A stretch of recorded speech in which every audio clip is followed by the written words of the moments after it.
Hi friends, welcome to Harish academy.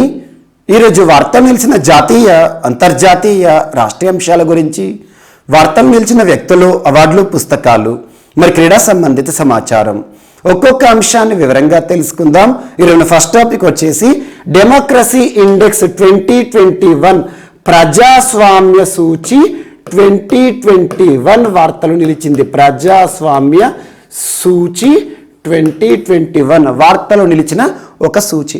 పోటీ పరీక్షలకు prepare అవుతున్న ప్రతి ఒక్క అభ్యర్థి ఖచ్చితంగా చదవాల్సిన కొన్ని అంశాల్లో వార్తలు నిలుస్తున్న సూచీలు ద మోస్ట్ ఇంపార్టెంట్ టాపిక్. ఏదైనా ఒక సూచీ వార్తలు నిలుస్తుంది అంటే, ఏదైనా ఒక ఇండెక్స్కి సంబంధించిన వార్త కనిపించింది అంటే ఆ సూచీకి సంబంధించి ఏ పాయింట్స్ పైన ఫోకస్ చేయాలంటే, ఫస్ట్ ఆఫ్ ఆల్ ఆ సూచీకి సంబంధించి పూర్తిగా టైటిల్ని చూడండి. ఆ సూచికి సంబంధించి అసలు టైటిల్ ఏమి ఇచ్చారు ఇక్కడ చూడండి. డెమోక్రసీ ఇండెక్స్ అంటున్నాను. డెమోక్రసీ అనే ఆంగ్ల పదానికి తెలుగులో అర్థం ఏంటి? ప్రజాస్వామ్యం. ప్రజాస్వామ్యానికి సంబంధించి ప్రపంచ దేశాలకు ర్యాంకింగ్ ఇవ్వడం జరుగుతుంది. సో 2021 అంటున్నాను, ఇక్కడ 2022 కాదు, 2022 సంవత్సరంలో వార్తలు నిలిచింది, కానీ 2021 సంవత్సరానికి సంబంధించింది. So title first. And next వార్తలు నిలిచిన ఆ సూచి ఏదైతే ఉంటుందో ఆ సూచిని విడుదల చేసే సంస్థ ఏంటి? సంస్థ, ఆర్గనైజేషన్, మరియు ఆ సంస్థ యొక్క హెడ్ క్వార్టర్ ఎక్కడ ఉంది, ఏ దేశంలో ఉంది. అండ్ నెక్స్ట్ వార్తలు నిలిచిన పలానా సూచిలో టాప్ కంట్రీస్ ఏంటి అంటే టాప్లో ఉన్న దేశాలు ఏంటి, మరియు అందులో భారత్, ఇండియా యొక్క పొజిషన్ ఎంత ఉంది. ఇక్కడ ఇండియా యొక్క పొజిషన్ని ఈ సంవత్సరం వార్తలు నిలిచిన సూచితో పాటు గడిచిన సంవత్సరం ప్రీవియస్ ఇయర్ ర్యాంక్ని కూడా మనం కంపేర్ చేయాల్సి ఉంటుంది. అంటే ఈ సంవత్సరం ఇండియా యొక్క ర్యాంక్ని చూస్తూనే లాస్ట్ ఇయర్ ర్యాంక్ ఇండియాకి సంబంధించి కంపేర్ చేయాల్సి ఉంటుంది. అద్భుత పనితీరు ప్రదర్శించిందా, లేదంటే లాస్ట్ ఇయర్తో కంపేర్ చేస్తే వర్స్ట్గా ఉందా, ఇవి చూడాలి. అండ్ నెక్స్ట్ వార్తలు నిలిచిన ఆ సూచిని విడుదల చేయడానికి పలానా సంస్థ ఏ ఏ అంశాలను పరిగణలోకి తీసుకొని ఆ సూచిని విడుదల చేయడం జరిగింది. పారామీటర్స్, అసలు ఏ అంశాలను పరిగణలోకి తీసుకొని ఆ సూచిని విడుదల చేయడం జరుగుతుంది. ఏ ఏ అంశాలను అంటున్నాను. యాక్చువల్గా సూచి అంటే ఏంటంటే ఏదో ఒకటి లేదా రెండు అంశాలను మాత్రమే పరిగణలోకి తీసుకొని ప్రపంచంలోని దేశాలకు ర్యాంకింగ్స్ ఇవ్వరు. కనీసం కొన్ని సూచీలను విడుదల చేయడానికి, ప్రపంచంలోని దేశాలకు ర్యాంకింగ్స్ ఇవ్వడానికి 10 నుండి 15 అంశాలను కూడా పరిగణలోకి తీసుకొని యావరేజ్ స్కోర్ ఆధారంగా ప్రపంచంలోని దేశాలకు ర్యాంకింగ్లను ఇవ్వడం జరుగుతుంది. సో ఇవి బేసిక్ పాయింట్స్. ఏ సూచీ వార్తలు నిలిచినా కూడా ఈ పాయింట్స్ పైన స్పెషల్ ఫోకస్ పెట్టండి. సో ఇక్కడ సూచీ అంటున్నాను. ఈరోజు వార్తలు నిలిచిన సూచీ ఏంటి, ఇండెక్స్ ఏంటి? డెమోక్రసీ ఇండెక్స్, ప్రజాస్వామ్య సూచి. ఏ సంవత్సరానికి సంబంధించి? 2021 సంవత్సరానికి సంబంధించి. సో ఈ టైటిల్ గుర్తుంచుకోండి. అండ్ ఈ సూచిని, వార్తలు నిలిచిన ఈ సూచిని విడుదల చేసిన సంస్థ ఏంటి అంటారు? The economist Intelligence unit. The economist Intelligence unit. The economist Intelligence unit. So ఇది సంస్థ. ఈ సంస్థ 2006 సంవత్సరం నుండి ప్రతి ఏటా కూడా ఈ సూచిని విడుదల చేయడం జరుగుతుంది. ప్రపంచంలో ప్రజాస్వామ్యానికి సంబంధించి అంశాలు ఏవైతే ఉంటాయో వివిధ అంశాలు పరిగణలోకి తీసుకొని ఈ సూచిని విడుదల చేయడం జరుగుతుంది. సో 2021 సంవత్సరానికి సంబంధించి 2022 ఫిబ్రవరి మాసంలో రిలీజ్ చేసిందని గుర్తుంచుకోండి. డేట్ యాక్యురేట్గా అవసరం లేదు. మరి వార్తలో నిలిచిన ఈ సంస్థ ఏదైతే ఉంటుందో ఈ సంస్థ యొక్క ప్రధాన కేంద్రం ఎక్కడ ఉంది అంటారు? లండన్ అని గుర్తుంచుకోండి. సో లండన్, యూకే బేస్డ్ సంస్థ. So London is the headquarter for which organization? The Economist Intelligence Unit. ఈ సంస్థ ప్రతి ఏటా డెమోక్రసీ ఇండెక్స్ని విడుదల చేస్తుంది. మరి ఈ సూచీలో, ఈ సంవత్సరం విడుదల చేయబడిన సూచీలో టాప్ కంట్రీ, అద్భుతమైన పనితీరు ప్రదర్శించిన దేశం ఏదంటే నార్వే. So Norway. సెకండ్ పొజిషన్లో న్యూజిలాండ్. థర్డ్ పొజిషన్ వచ్చేసి Finland. So first second position గుర్తుంచుకోండి సరిపోతుంది, లేదంటే వీళ్ళైతే ఫస్ట్ పొజిషన్ గుర్తుంచుకోండి. ప్రపంచంలో ఇటీవల విడుదల చేయబడిన 2021 సంవత్సరానికి సంబంధించి వార్తలు ఇచ్చిన ప్రజాస్వామ్య సూచీలో ఫస్ట్ కంట్రీ, టాప్ పొజిషన్లో ఉన్న దేశం ఏదంటే నార్వే. మరి ఈ సూచీలో భారత్ యొక్క స్థానం ఎంత అంటే 46 గుర్తుంచుకోండి. ఇక్కడ భారత్ యొక్క పొజిషన్ని గడిచిన సంవత్సరంతో మనం కంపేర్ చేయాల్సి ఉంటుంది కదా. లాస్ట్ ఇయర్ ఇదే సూచీలో అంటే డెమోక్రసీ ఇండెక్స్ 2020లో భారత్ యొక్క స్థానం ఎంత అంటే 53rd పొజిషన్, 53వ స్థానం. ఈ సంవత్సరం ఏంటి 46, అంటే గడిచిన సంవత్సరంతో కంపేర్ చేస్తే ద బెస్ట్ పర్ఫార్మెన్స్ ఇచ్చింది అన్నట్టు. అంటే గడిచిన సంవత్సరంతో పోలిస్తే ప్రజాస్వామ్యం విషయంలో మనం మంచి పనితీరు ప్రదర్శించామని గుర్తుంచుకోండి. ఎందుకంటే కొన్ని సూచీల్లో ర్యాంక్ అడగకుండా లాస్ట్ ఇయర్తో కంపేర్ చేస్తే ఈ సంవత్సరం బెస్ట్ పర్ఫార్మెన్స్ ఇచ్చిందా, వర్స్ట్ పర్ఫార్మెన్స్ ఇచ్చిందా, ఈ ఒక్క పాయింట్ పైన కూడా ఫోకస్ చేయొచ్చు. ఇది ఒకటి ఇంపార్టెంట్. సో ప్రజాస్వామ్య సూచి. అండ్ ఇక్కడ గుర్తుంచుకోండి, ప్రజాస్వామ్యానికి సంబంధించి ఇక్కడ టాప్ ప్లేస్లో నిలిచిన కంట్రీస్ ఏవైతే ఉంటాయో ఆ కంట్రీస్ అద్భుతమైన పనితీరు, ప్రజాస్వామ్యం, ప్రజలకి మంచి ప్రభుత్వం అనేది అందుబాటులో ఉన్న దేశాలను గుర్తుంచుకోండి. ఇందులో బాటంలో ఉండే దేశాలు ఏవైతే ఉంటాయో అక్కడ ప్రజాస్వామ్య వ్యవస్థనే దారుణంగా ఉంటుందన్నట్టు, అసలు ప్రజాస్వామ్యమే లేదని చెప్పుకోవచ్చు. అండ్ నెక్స్ట్ అసలు ఏ అంశాలు పరిగణలోకి తీసుకొని ఈ సూచిని విడుదల చేయడం జరుగుతుంది. ఫస్ట్ వచ్చేసి electoral practices and second functioning of the governance కి సంబంధించి. అండ్ నెక్స్ట్ పొలిటికల్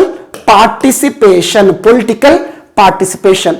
నెక్స్ట్ వచ్చేసేసి political culture, 4th parameter. And 5th వచ్చేసి civil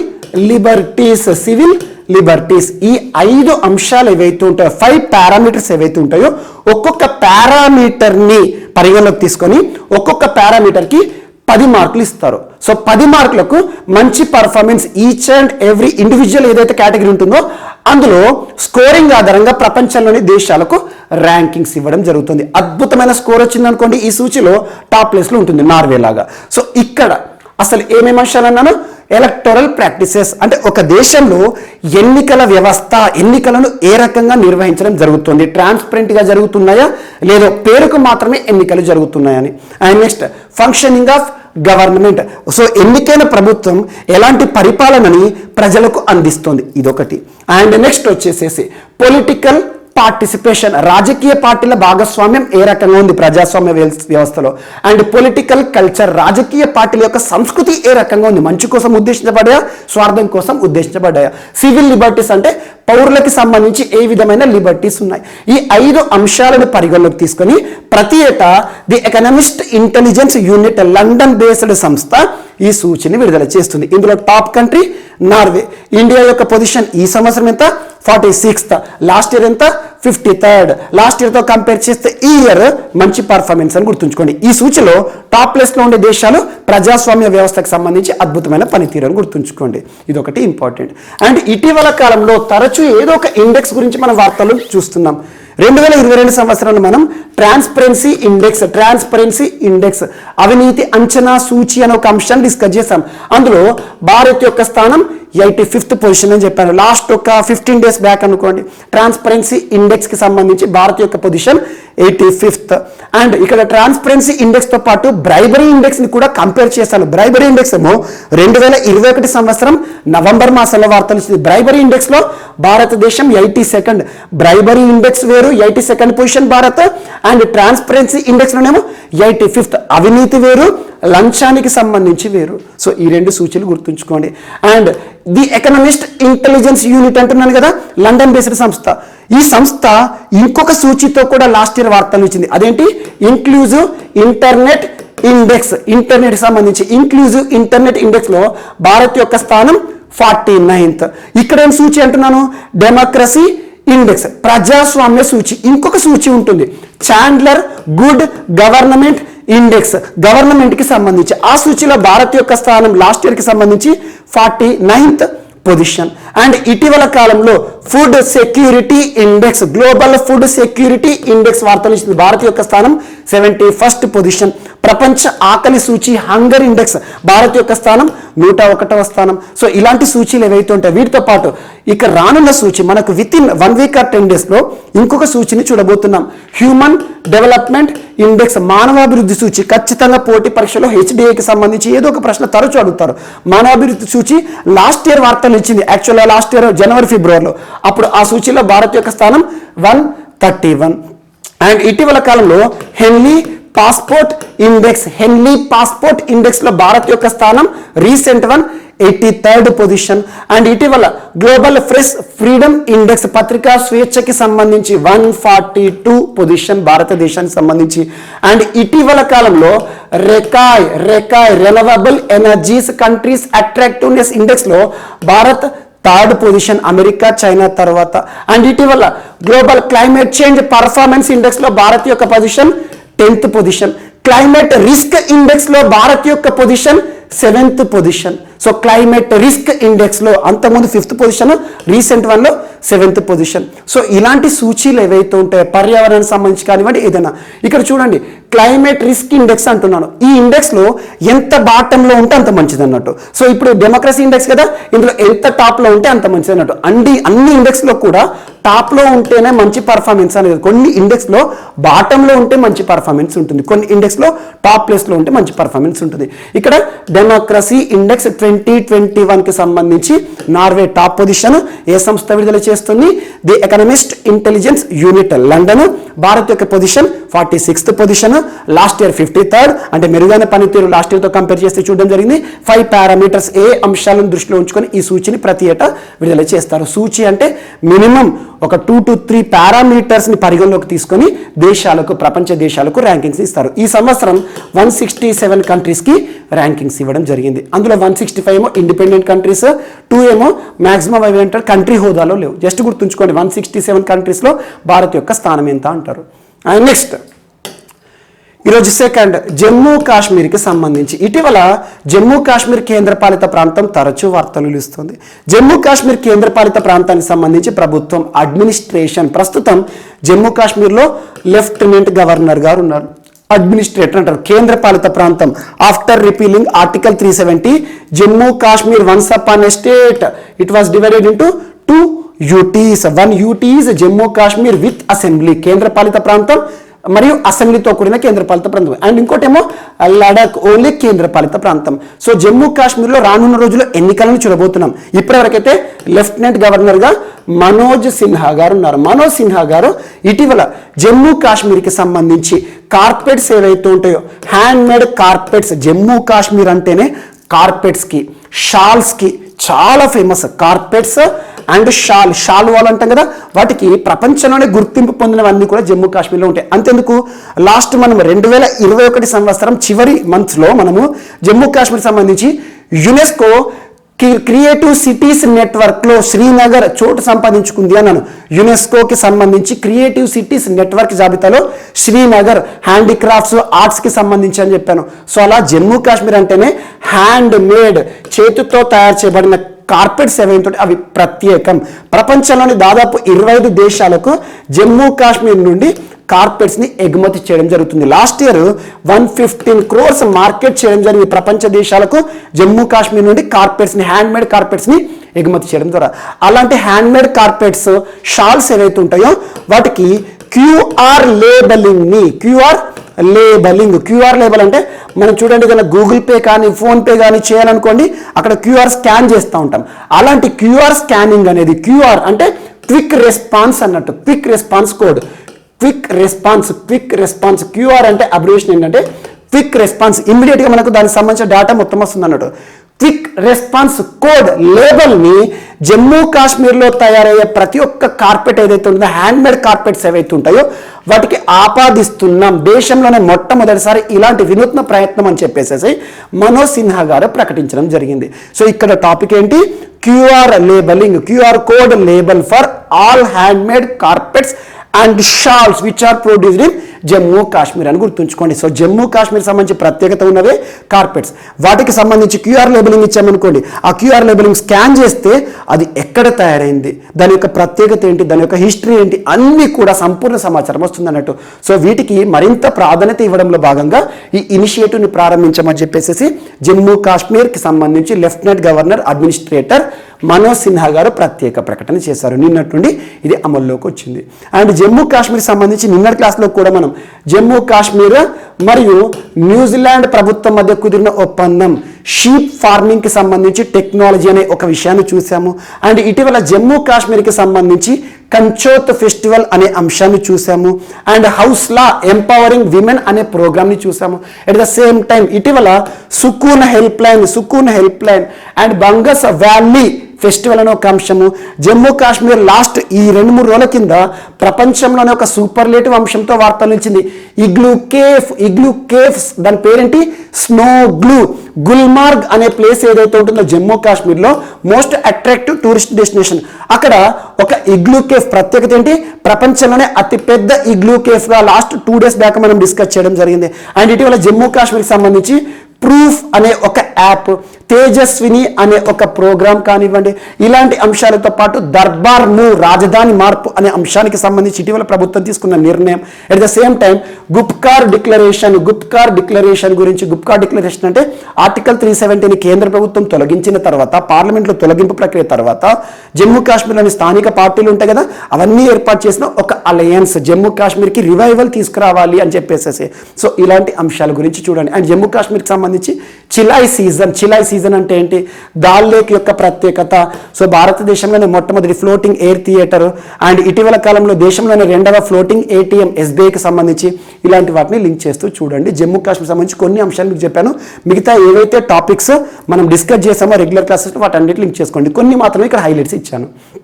and next, so coastal vulnerable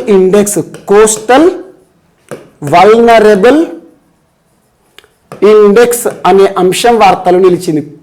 coastal vulnerable index ఏదైనా ఒక ప్రోగ్రామ్ కానీ, ఒక స్కీమ్, పథకం కానీ, ఒక ఇనిషియేటివ్ వార్తలు ఇచ్చింది అనుకోండి, ఈచ్ అండ్ ఎవ్రీ వర్డ్ చూడండి. ఇక్కడ చూడండి, ఒక ఇండెక్స్, ఒక సూచి. యాక్చువల్గా ఈచ్ అండ్ ఎవ్రీ వర్డ్ చూడండి, అర్థమైపోతుంది. టైటిల్ చూడాలి. కోస్టల్ అంటే తీర ప్రాంతం, కోస్టల్ స్టేట్స్ అంటాం. భారతదేశంలో ఎన్ని కోస్టల్ స్టేట్స్ ఉన్నాయి ప్రస్తుతం?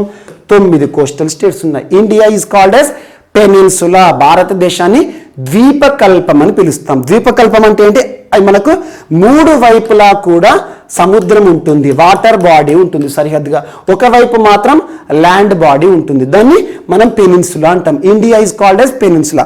భారతదేశానికి 3 వైపులా కూడా 9 రాష్ట్రాలు తీరరేఖను కలిగి ఉన్నాయి. తీరరేఖ కలిగిన రాష్ట్రాలు అంటాం, కోస్టల్ స్టేట్స్ అంటాం. ఏమేమి ఉంటాయి?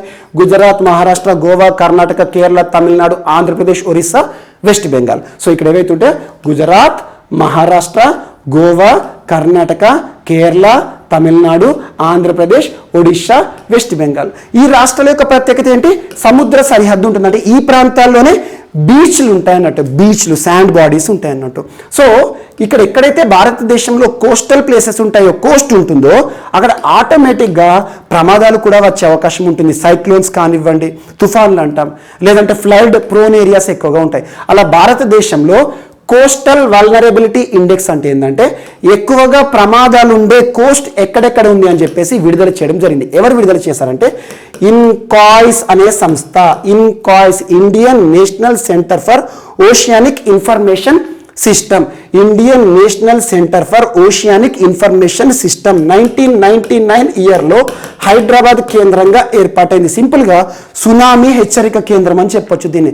మినిస్ట్రీ ఆఫ్ ఎర్త్ సైన్సెస్ పరిధిలో పనిచేస్తున్న ఒక అటానమస్ సంస్థ కోస్టల్ వల్నరబిలిటీ ఇండెక్స్ని విడుదల చేసింది. అంటే భారతదేశంలోని తీర రాష్ట్రాలు ఏవైతే ఉంటాయో, తీర రాష్ట్రాలు ఎలాంటి ప్రమాదంతో కూడుకొని ఉన్నాయని చెప్పేసి ప్రత్యేకంగా ఒక డేటాను విడుదల చేశాయి. ఎగ్జామినేషన్ పాయింట్ ఆఫ్ లో ఏ ప్రశ్న అడుగుతారంటే, ఇటీవల భారతదేశానికి సంబంధించి 9 తీర రాష్ట్రాలకు సంబంధించి కోస్టల్ వల్నరబిలిటీ ఇండెక్స్ని ఏ సంస్థ విడుదల చేసింది అంటారు. ఈ సంస్థ యొక్క యాక్రోనిమ్, ఫుల్ ఫామ్ గుర్తుంచుకోండి సరిపోతుంది. అండ్ ఇక్కడ 250 మిలియన్ పీపుల్ ఎవరైతే ఉంటారో, భారతదేశంలో 250 million people live with in 50 kilometres of the Coast. So coastal ప్లేస్లో ఇండియాలో 50 కిలోమీటర్స్ పరిధిలో కోస్ట్ మొత్తం కూడా ఎంతమంది నివసిస్తారట? కనీసం 250 మిలియన్ పీపుల్ అంట. And 3600 fishing villages. కోస్ట్ అంటేనే తీర ప్రాంతం, సముద్రం హద్దుగా ఉంది, సరిహద్దుగా ఉంది కాబట్టి ఆటోమేటిక్గా ఫిషరీ పైన, మత్స్యరంగం పైన ఎక్కువగా ఆధారపడతారు. అందుకే చూడండి, ఈ స్టేట్స్ ఏవైతే ఉంటే 9 రాష్ట్రాలు, అక్కడ ఫిషింగ్ పైన బార్డర్ ఏదైతే ఉంటుందో, ముఖ్యంగా సరిహద్దు ఏదైతే ఉంటుందో అక్కడ ఎక్కువగా మత్స్యకారులు నివసిస్తూ ఉంటారు. 3600 ఫిషింగ్ విలేజెస్ ఉన్నాయట. అండ్ నెక్స్ట్ 12 మేజర్ పోర్ట్స్, పెద్ద పెద్ద పోర్ట్స్ ఏవైతే ఉంటాయి ఓడరేవులు 12 ఉన్నాయంట, 185 మైనర్ పోర్ట్స్ ఉన్నాయంట. అండ్ నెక్స్ట్ వచ్చేసేసి 4120 స్క్వేర్ కిలోమీటర్స్ ఆఫ్ మ్యాంగ్రూవ్ అంటే మడ అడవుల యొక్క విస్తీర్ణం ఈ కోస్టల్ ప్లేసెస్లో ఇంత ఉందంట. సో ఇలాంటి సమాచారం అంతా కూడా విడుదల చేశారు. అండ్ ఏ ప్రాంతం అత్యధికంగా ఫ్లడ్స్కి గురవుతుంది, సైక్లోన్స్ ఎక్కువగా ఎక్కడ వస్తాయి, సైక్లోన్స్ ఎక్కువ ఇటు సైడ్ మనకు వస్తాయి అన్నట్టు. సో ప్రతి సైక్లోన్ మనకు 4 సైక్లోన్ తీసుకుంటే 3 ఇటు సైడ్ వస్తాయి అండ్ 1 వచ్చేసేసి ఇటు సైడ్ వస్తుంది. సో ఇలాంటి ఇన్ఫర్మేషన్ ఏదైతే ఉంటుందో మనకు కోస్టల్ వల్నరబుల్ ఇండెక్స్ అని చెప్తుంది, ఇన్కాయిస్ సంస్థ వారు విడుదల చేశారు. అండ్ నెక్స్ట్ మంకీ ఫీవర్ అనే ఒక అంశం వార్తలో నిలిచింది. మంకీ ఫీవర్ అని పిలిచిన క్యాసనూర్ ఫారెస్ట్ డిసీజ్ అని పిలిచిన ఒకటే. సో మంకీ ఫీవర్కి ఇంకొక పేరు ఏంటంటే క్యాసనూర్ ఫారెస్ట్ డిసీజ్, ఒక వ్యాధి, ఒక వైరల్ ఫీవర్ అని గుర్తుంచుకోండి. ఇటీవల మంకీ ఫీవర్ గురించి తరచు మనం వార్తలు చూస్తున్నాం. లాస్ట్ మంత్ కర్ణాటక రాష్ట్రంలో ఒక కేసు నమోదైంది. లాస్ట్ 2 days బ్యాక్ కేరళ రాష్ట్రంలో ఒక కేసు, ఈ ఇయర్లో మొట్టమొదటి కేసు నమోదైంది. సో మంకీ ఫీవర్ అనేది వార్తలు ఇచ్చింది కాబట్టి ఇటీవల తరచు వార్తలు నిలుస్తున్న మంకీ ఫీవర్ దేని ద్వారా వ్యాప్తి చెందుతుంది, వ్యాధి కారకం ఏంటి అంటారు. వ్యాధి కారకం అంటే వైరస్, ఇది వైరల్ డిసీజ్. వైరస్ అంటే పాయిజన్ అనే అర్థాన్ని ఇస్తుంది.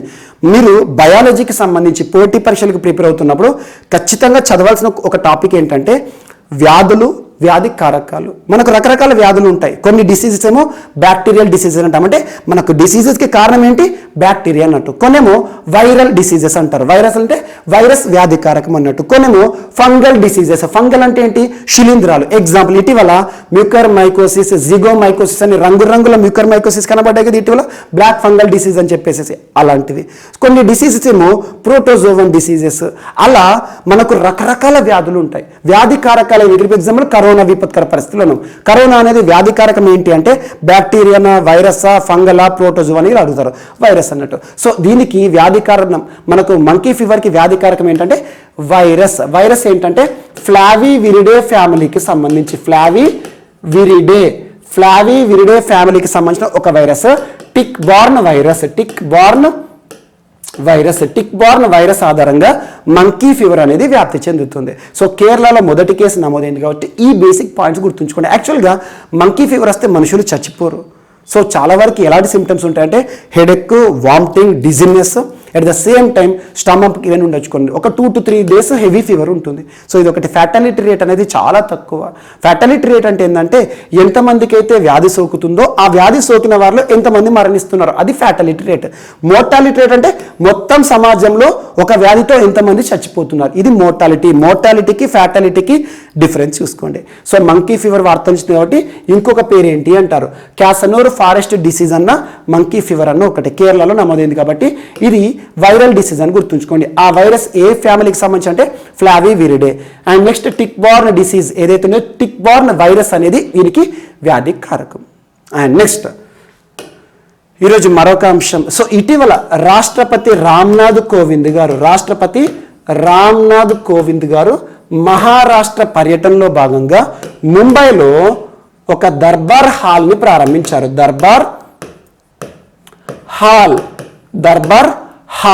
దర్బార్ హాల్ అంటే ఏంటంటే రాజ్భవన్లో ఒక ప్రత్యేకమైన హాల్. రాజ్భవన్లో ఎవరు ఉంటారు, కాన్స్టిట్యూషనల్ బాడీ, మనకు రాజ్యాంగంలో గవర్నర్ అనే పదవి ఉంటుంది. ఆర్టికల్ 153 గవర్నర్ పదవి గురించి చెప్తుంది.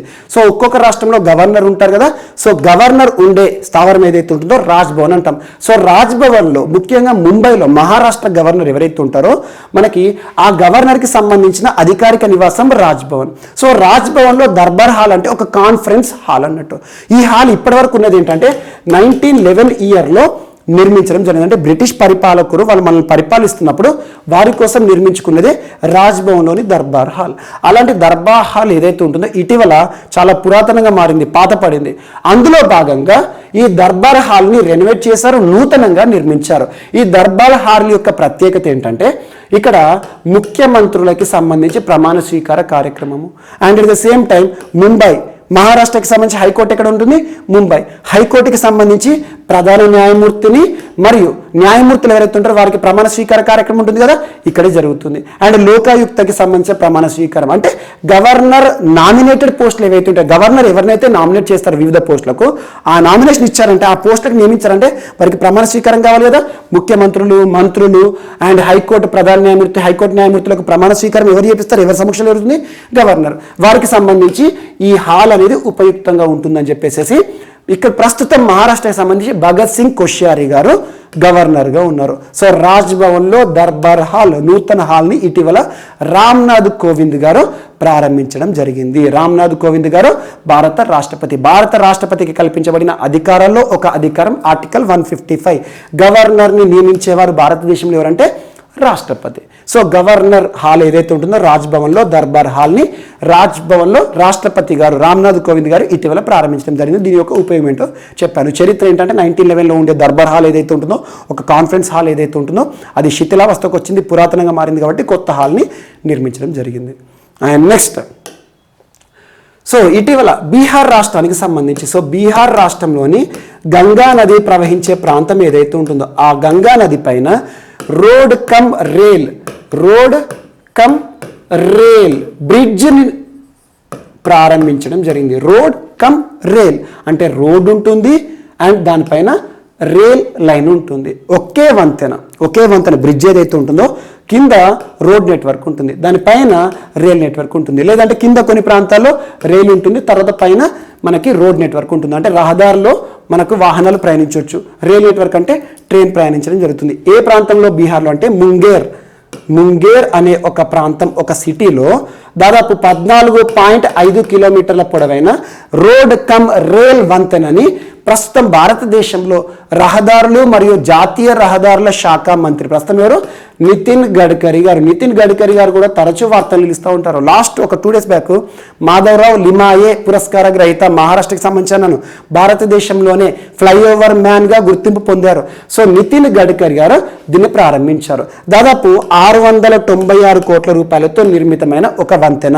సో ఈ వంతెన యొక్క ప్రత్యేకత ఏంటి, road and rail network. Munger అనే ప్రాంతం ఏదైతే ఉంటుందో కగేరి అనే ప్రాంతాన్ని కలిపే ఒక ప్రత్యేకమైన వంతెన. 696 కోట్ల రూపాయలతో దీన్ని నిర్మించడం జరిగింది. అండ్ NH నేషనల్ హైవే పైన ఉందంటే NH 333B ఒక నేషనల్ హైవే పైన రహదారి మధ్య మార్గంలో దాదాపు 14.5 కిలోమీటర్ల పొడవైన ఒక రైల్ కమ్ రోడ్ నెట్వర్క్ని ప్రారంభించారు నితిన్ గడ్కరీ గారు, కన్సర్న్ మినిస్టర్ అని గుర్తుంచుకోండి. అండ్ ఇటీవల బీహార్ రాష్ట్రానికి సంబంధించి ఇలాంటి వంతెనల గురించి మనం తరచూ డిస్కస్ చేస్తున్నాం, వాటి గురించి చూడండి.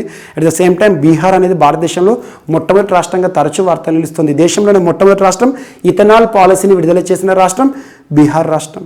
అండ్ ఇటీవల కాలంలో దేశంలోనే మొట్టమొదటి రాష్ట్రం బీహార్ రాష్ట్రం ఒక అంతర్జాతీయ సంస్థ యునైటెడ్ నేషన్స్ ఎన్వైర్న్మెంట్ ప్రోగ్రామ్, ఒక పర్యావరణానికి సంబంధించిన ఐక్యరాజ్య సమితి అనుబంధ సంస్థతో ఒప్పందాన్ని కుదుర్చుకున్న మొట్టమొదటి ఏకైక రాష్ట్రంగా ఉండే. కానీ లాస్ట్ 2 days బ్యాక్ మహారాష్ట్ర ప్రభుత్వం UNEPతో ఒప్పందం కుదుర్చుకుంది. వారికి మాజీ వసుంధర అనే ఒక ప్రోగ్రామ్ ఇంప్లిమెంటేషన్ కోసం. వీటిని చూడండి మోడిఫికేషన్స్ ఏం జరుగుతున్నాయి అని చెప్పేసి. ఒకప్పుడు ఒకే రాష్ట్రం, ఇప్పుడు 2 రాష్ట్రాలనే. అండ్ ఇటీవల కాలంలో బీహార్ రాష్ట్రానికి సంబంధించి మిథిలా మఖానా అనేది జాగ్రఫికల్ ఇండికేషన్ ట్యాగ్కి సంబంధించి వార్తలు నిలిచినాయి. అండ్ బీహార్ రాష్ట్రానికి సంబంధించి ఇటీవల ప్లాటనిస్టా గ్యాంజెటికా అంటే మనకు ఆక్వాటిక్ ఎనిమల్ ఏదైతే ఉంటుందో, ఆక్వాటిక్ ఎనిమల్ డాల్ఫిన్ సంబంధించి నేషనల్ డాల్ఫిన్ రీసెర్చ్ సెంటర్ ఇటీవల బీహార్ రాష్ట్రంలో ప్రారంభించడం జరిగింది. ఇలాంటి అంశాలను ప్రత్యేకంగా లింక్ చేస్తూ చూడండి.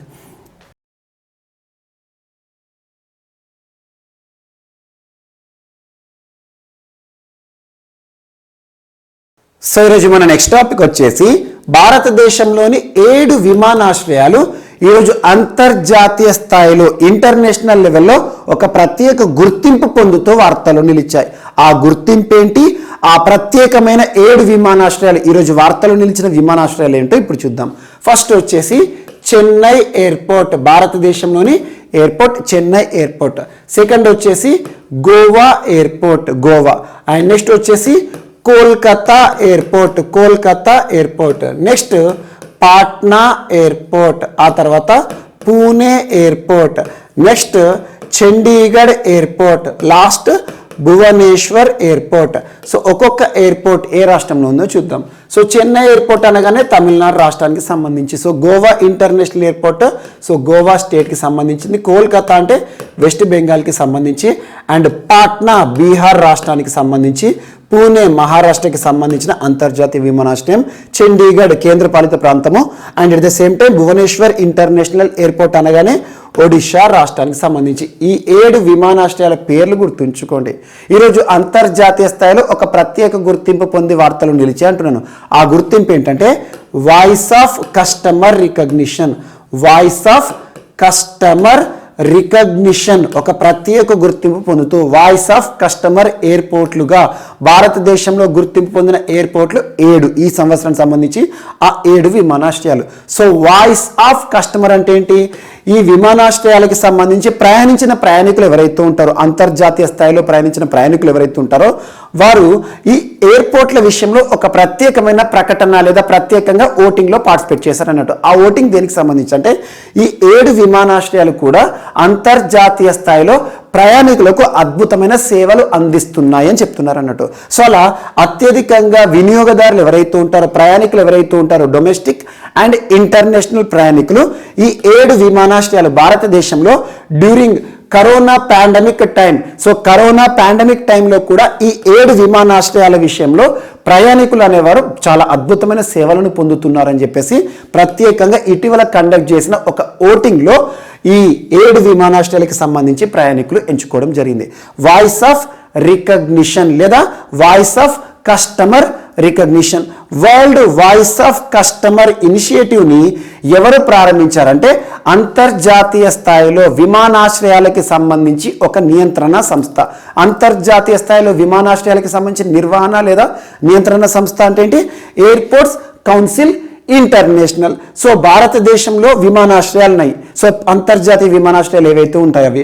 అండ్ ప్రపంచ స్థాయిలో విమానాశ్రయాలు ఏవైతే ఉంటాయో, అంతర్జాతీయ విమానాశ్రయాలు ఏవైతే ఉంటాయో వాటికి సంబంధించి ఒక నియంత్రణ సంస్థ అని చెప్పుకోవచ్చు. So airports council international head quarter ఎక్కడ అంటే మాంట్రియల్. సో మాంట్రియల్ మనం పర్యావరణ శాస్త్రంలో మాంట్రియల్ ప్రోటోకాల్ అని చెప్పేసి ప్రత్యేకంగా డిస్కస్ చేసుకుంటూ ఉంటాం. సో మాంట్రియల్ ప్రోటోకాల్ అనేది పర్యావరణ శాస్త్రంలో ఒక అద్భుతమైన టాపిక్, ఒక ఇంపార్టెంట్ టాపిక్. సో మాంట్రియల్ అనేది ఒక ప్లేస్ ఎక్కడ ఉంటుంది? కెనడా. సో కెనడాలోని మాంట్రియల్ కేంద్రంగా పనిచేస్తున్న అంతర్జాతీయ విమానాశ్రయాల మండలి అనే సంస్థ ఏదైతే ఉంటుందో విమానాశ్రయాలకి సంబంధించి తరచూ ఏదో ఒక అవార్డుని డిక్లేర్ చేస్తూ ఉంటారు. అలా ఎయిర్పోర్ట్స్కి సంబంధించి భారతదేశంలో 7 అంతర్జాతీయ విమానాశ్రయాలు ఏవైతే ఉంటాయో వాయిస్ ఆఫ్ కస్టమర్ రికగ్నిషన్ పొందుతూ వార్తలు నిలిచాయని చెప్పేసి ఇవి అద్భుతమైన విమానాశ్రయాలు చెప్తూ ఎయిర్పోర్ట్స్ కౌన్సిల్ ఇంటర్నేషనల్ వారు ఒక ప్రత్యేక ప్రకటన చేశారు. సో కస్టమర్ సర్వీసెస్ ఆధారంగా వీటిని గుర్తించడం జరిగిందని గుర్తుంచుకోండి, సరిపోతుంది. And next one ocean summit. One ocean అంటే ఒకే మహాసముద్రం అని చెప్పే ఒక సదస్సు అన్నట్టు. వన్ ఓషన్ సమ్మిట్ని ఎవరు నిర్వహించారు? వర్చువల్ వేదిక, వర్చువల్ సదస్సు అంటే మనకు ఫ్రాన్స్ హోస్ట్గా. సో ఫ్రెంచ్ కంట్రీ ఏదైతే ఉంటుందో, ఫ్రాన్స్ కంట్రీ ఏదైతే ఉంటుందో వర్చువల్ విధానంలో నిర్వహించిన ఈ సదస్సు ఏదైతే ఉంటుందో ముఖ్యంగా ఓషన్కి సంబంధించి మరి ఫ్రాన్స్ ఆతిథ్యంలో జరిగిన ఈ సదస్సుకి సంబంధించి United nations and world bank ఎవరైతే ఉంటారో సహకారం అందించడం జరిగింది. అంటే ఒక అంతర్జాతీయ సదస్సు. సో వన్ ఓషన్ ఒకే మహాసముద్రం అని చెప్పేసి మహాసముద్రాలకి సంబంధించి ప్రత్యేకమైన నియంత్రణ చర్యలు కానివ్వండి, మహాసముద్రాలకు సంబంధించి సముద్ర ప్రాంతాలకు సంబంధించి రక్షణ సంబంధిత అంశాలను డిస్కస్ చేయడం జరిగింది. సో ఈ సదస్సు 9th to 10th ఫిబ్రవరి ఈ మంత్లో 9th to 10th 9, 10, 11 3 రోజుల పాటు నిర్వహించడం జరిగింది వర్చువల్గా.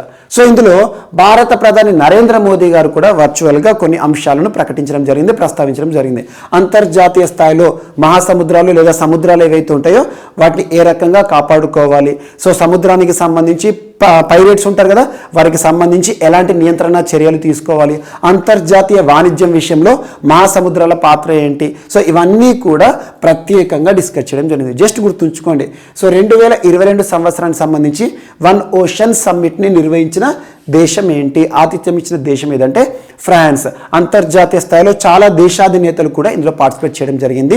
అందులో భారతదేశం తరపున నరేంద్ర మోదీ గారు పార్టిసిపేట్ చేశారు. అండ్ అంతర్జాతీయ సంస్థలు ఏవేవి సహకారం అందించాయి ఈ వన్ ఓషన్ సమ్మిట్కి అంటే యుఎన్, యునైటెడ్ నేషన్స్ అంటే ఐక్యరాజ్య సమితి, మరియు వరల్డ్ బ్యాంక్, ప్రపంచ బ్యాంక్ అని గుర్తుంచుకోండి సరిపోతుంది. అండ్ నెక్స్ట్ క్రీడలకి సంబంధించిన విశేషాలు.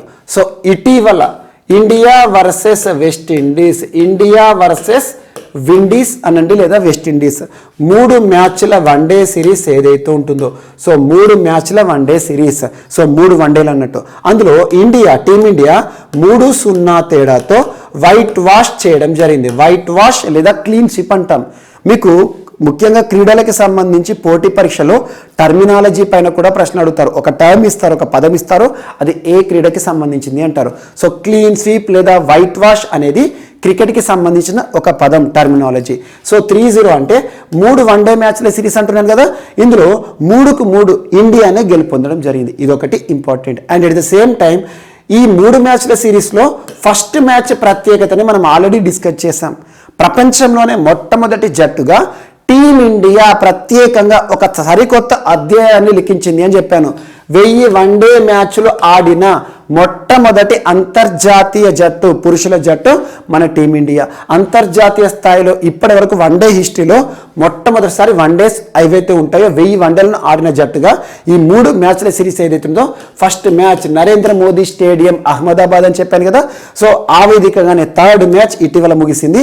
3 వన్డే మ్యాచ్లను కూడా టీమిండియా గెలుపొందడం జరిగింది. అలా చరిత్రలో మొట్టమొదటిసారి వెస్టిండీస్తో జరిగిన వన్డే సిరీస్ని క్లీన్ స్వీప్ చేయడం జరిగింది. ఇదొకటి important.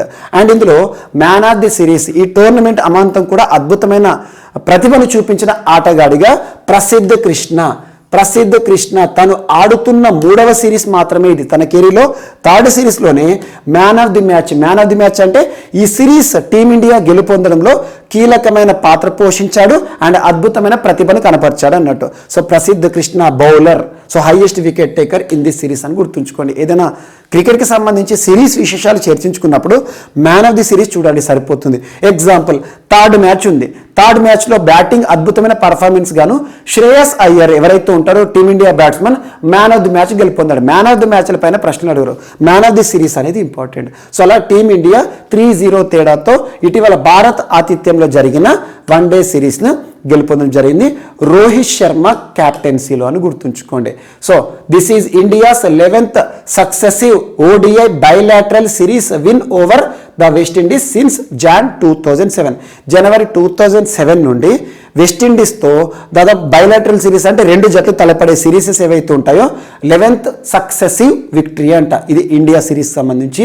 The last time West Indies was able to beat India in an one day series was in May 2006. Last time India versus West Indies bilateral సిరీస్లో వెస్టిండీస్ ఎప్పుడు గెలిచిందట అంటే 2006లో మాత్రమే గెలిచింది. ఆ తర్వాత ఏ సిరీస్ అయినా కూడా ఈ 2 జట్ల మధ్యలో ఇండియానే గెలుపొందుతుంది. ఇదొకటి ఎక్స్ట్రా పాయింట్గా యాడ్ చేసుకోండి సరిపోతుంది. అండ్ నెక్స్ట్ ఈరోజు వార్తల్లో వ్యక్తులు. సో వార్తల్లో వ్యక్తుల విషయానికి వస్తే ఫస్ట్ పర్సన్ 2022 సంవత్సరానికి సంబంధించి పద్మ పురస్కార గ్రహీతల్లో పద్మభూషణ్ పురస్కార గ్రహీతలు మొత్తం 17 మంది అని చెప్పాను. 17 మంది పద్మభూషణ్ పురస్కార గ్రహీతలు. అందులో ఒక పర్సన్ నటరాజన్ చంద్రశేఖరన్ గారు, నటరాజన్ చంద్రశేఖరన్ గారు ప్రముఖ వ్యక్తి. సో ప్రస్తుతం టాటా సన్స్ గ్రూప్ ఏదైతే ఉంటుందో టాటా సన్స్ గ్రూప్కి సంబంధించి ఎగ్జిక్యూటివ్ చైర్పర్సన్గా విధులు నిర్వర్తిస్తున్న ఎన్ చంద్రశేఖరన్ గారు ఎవరైతే ఉంటారో, మనం TCS అంటాం, టాటా కన్సల్టెన్సీ సర్వీసెస్ అని చెప్పేసి ప్రముఖ టెక్ దిగ్గజం, సో సాఫ్ట్వేర్కి సంబంధించి. అలాంటి టాటా గ్రూప్ ఏదైతే ఉంటుందో, టాటా సన్స్ గ్రూప్ ఏదైతే ఉంటుందో ఈ సంస్థకి సంబంధించి ఎగ్జిక్యూటివ్ చైర్మన్గా విధులు నిర్వర్తిస్తున్న ఎన్ చంద్రశేఖరన్ గారి పదవీ కాలాన్ని సో టాటా సంస్థ మరొక 5 సంవత్సరాలు పొడిగిస్తూ ఉత్తర్వులను విడుదల చేసింది. సో టాటా అనగానే ఎగ్జిక్యూటివ్ చైర్పర్సన్ అనగానే ఎన్ చంద్రశేఖరన్ గారు అని గుర్తుంచుకోండి. ఇటీవల టాటాలకి సంబంధించి ఎయిర్ ఇండియా సో సొంత గూటికి చేరింది అని చెప్పేసి, టాటాల చేతికి ఎయిర్ ఇండియా అని చెప్పేసి మనం ప్రత్యేకంగా ఒక అంశాన్ని డిస్కస్ చేయడం జరిగింది. అలాంటి టాటా అనగానే executive chairperson N Chandrasekaran. And ఇతని యొక్క ప్రత్యేకత ఏంటంటే టాటా గ్రూపే కానీ టాటా ఫ్యామిలీ నుండి కాకుండా ఒక అవుట్ సైడర్ వ్యక్తి ఎవరైతే ఉంటారో తను చైర్మన్గా అనడం మామూలు విషయం కాదు. సో టాటా సన్స్ గ్రూప్కి ఎగ్జిక్యూటివ్ చైర్పర్సన్గా మరొక 5 ఏళ్ల పాటు ఈ పర్సన్ చూడబోతున్నాం. 2022 సంవత్సరంలో పద్మభూషణ్ పురస్కార గ్రహీతగా కూడా వార్తలు నిలిచిన వ్యక్తి. అండ్ నెక్స్ట్ ఈరోజు వార్తలు నిలిచిన మరొక పర్సన్ వివాదాస్పద న్యాయమూర్తిగా మనం లాస్ట్ ఇయర్ తరచూ డిస్కస్ చేసాం. ఒక 3 times తన గురించి ప్రత్యేకంగా డిస్కస్ చేసాం. తన పేరేంటి?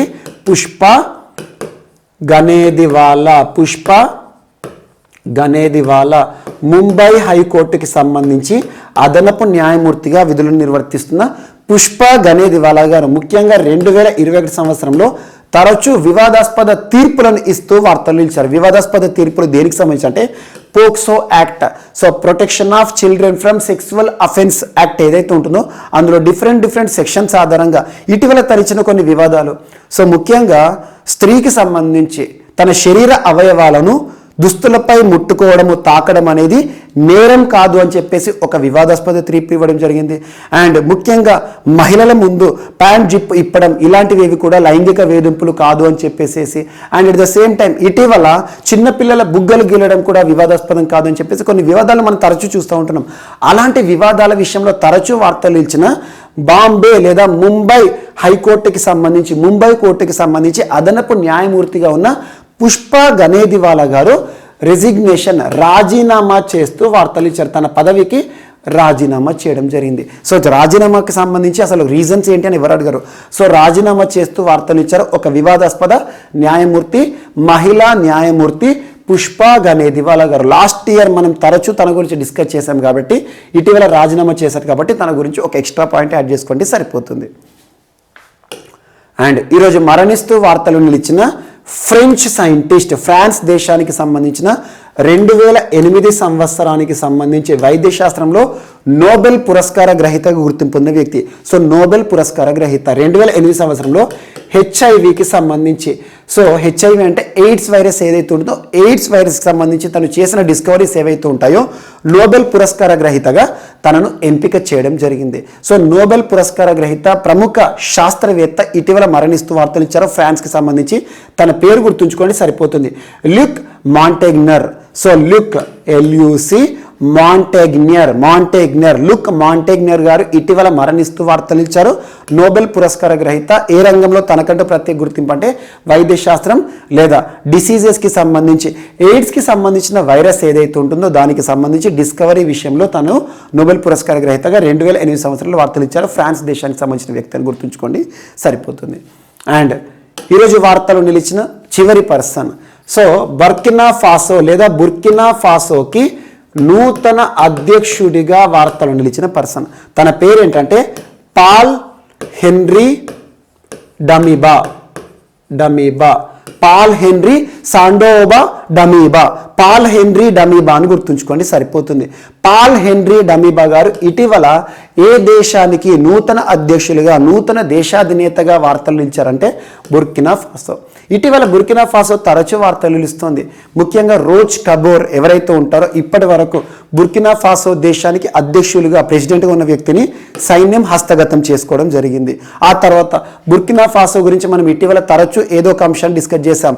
ఆఫ్రికన్ యూనియన్ ఉంటుంది కదా, ఆఫ్రికన్ యూనియన్ బుర్కినా ఫాసో దేశాన్ని సస్పెండ్ చేయడం జరిగింది. ఆ టాపిక్ గురించి చూసాం. అండ్ ఎకోవాస్ కూడా, Economic Community of Western African States, ఎకోవాస్ కూడా బుర్కినా ఫాసోని ఇటీవల సస్పెండ్ చేయడం జరిగింది. ఎందుకంటే ప్రస్తుతం అక్కడ చోటు చేసుకున్న వివాదాలు ఏవైతే ఉంటాయో సైన్యం అధికారాన్ని హస్తగతం చేసుకోవడం ఇలాంటి పరిస్థితులు బుర్కినా ఫాసోలో ఉన్నాయి. సో బుర్కినా ఫాసో ఏ ఖండంలో ఉంటుందంటే ఆఫ్రికా ఖండంలో ఉంటుంది. ఆఫ్రికాలో వెస్టర్న్ సైడ్ ఉంటుంది, వెస్టర్న్, అందుకే ఇక్కడ వెస్టర్న్ ఆఫ్రికన్ స్టేట్స్ అంటున్నాను. సో ఆఫ్రికా లేదా వెస్ట్ ఆఫ్రికా ప్రాంతంలోని బుర్కినా ఫాసోకి నూతన అధ్యక్షులుగా దేశాధినేతగా పాల్ హెన్రీ సాండోబా డమీబా అనే ఒక పర్సన్ అధ్యక్షులుగా వార్తలు నిలిచారు. సైన్యం హస్తగతం చేసుకుంది కదా, సైన్యానికి సంబంధించిన ఒక అధికారాన్ని గుర్తుంచుకోండి సరిపోతుంది. సో ఇవి ఈరోజు వార్తలు నిలిచిన అంశాలు. మనకు ఒకసారి ర్యాపిడ్ రౌండ్ చూస్తే, సో డెమోక్రసీ ఇండెక్స్ 2021 వార్తలు నిలిచింది. దీనికి సంబంధించి సంపూర్ణ సమాచారాన్ని మనం చూసాం. భారత్ యొక్క స్థానం ఎంత, గడిచిన సంవత్సరంలో భారత్ స్థానం ఎంత, కంపారిజన్ చూడండి. అండ్ టాప్ కంట్రీ ఏంటి, ఏ సంస్థ విడుదల చేస్తుంది. అండ్ నెక్స్ట్ కాశ్మీర్కి సంబంధించి హ్యాండ్మేడ్ క్రాఫ్ట్స్ ఏదైతే ఉంటాయో, హ్యాండ్మేడ్ కార్పెట్స్ ఏవైతే ఉంటాయో వాటికి సంబంధించి క్విక్ రెస్పాన్స్ కోడ్ అనే అంశాన్ని ఇనిషియేట్ చేయడం జరిగింది. ఇండియాస్ ఫస్ట్ అనే ఒక అంశం అనుకోండి. అండ్ నెక్స్ట్ ఈరోజు మరొక అంశం. సో కోస్టల్ వల్నరబిలిటీ ఇండెక్స్ అనే అంశం. సో విపత్తులకి సంబంధించి కోస్ట్ ఏ రకంగా ఉందని చెప్పేసి ఇన్కాయిస్ వారు విడుదల చేసిన ఒక నివేదిక. అండ్ నెక్స్ట్ మంకీ ఫీవర్ సంబంధిత అంశంతో కేరళ రాష్ట్రం వార్తలు ఇచ్చింది. మంకీ ఫీవర్కి కారకం ఏంటి, దాని యొక్క సిమ్టమ్స్ ఏంటి, ఇవన్నీ కూడా మనం డిస్కస్ చేసాం. అండ్ నెక్స్ట్ వచ్చేసి సో రాష్ట్రపతి రామ్నాథ్ కోవింద్ గారు ఇటీవల మహారాష్ట్ర పర్యటనలో భాగంగా ముంబైలోని రాజ్భవన్లో దర్బార్ హాల్ని ప్రారంభించడం జరిగింది. దాని యొక్క ప్రత్యేకత, హిస్టరీని మనం డిస్కస్ చేసాం. అండ్ నెక్స్ట్ వచ్చేసేసి కేంద్ర రహదారులు మరియు జాతీయ రహదారుల శాఖ మంత్రి నితిన్ గడ్కరీ గారు ప్రారంభించిన రైల్ కమ్ రోడ్ వంతెన. సో బీహార్ రాష్ట్రానికి సంబంధించి. And next airports council international గుర్తింపు పొందుతూ భారతదేశంలోని 7 అంతర్జాతీయ విమానాశ్రయాలు వాయిస్ ఆఫ్ కస్టమర్ రికగ్నిషన్ అని గుర్తుంచుకోండి. And next one ocean summit సంబంధిత అంశము. ఆతిథ్యం ఇచ్చిన దేశం ఏంటి, సహకరించిన అంతర్జాతీయ సంస్థలు, భారత్ తరపున ఎవరు పార్టిసిపేట్ చేశారు. అండ్ నెక్స్ట్ క్రీడలకు సంబంధించి టీమిండియా ఇటీవల విండీస్పై సిరీస్ ఏదైతే ఉందో వన్డే మ్యాచ్ సిరీస్ని క్లీన్ స్వీప్ చేయడం జరిగింది.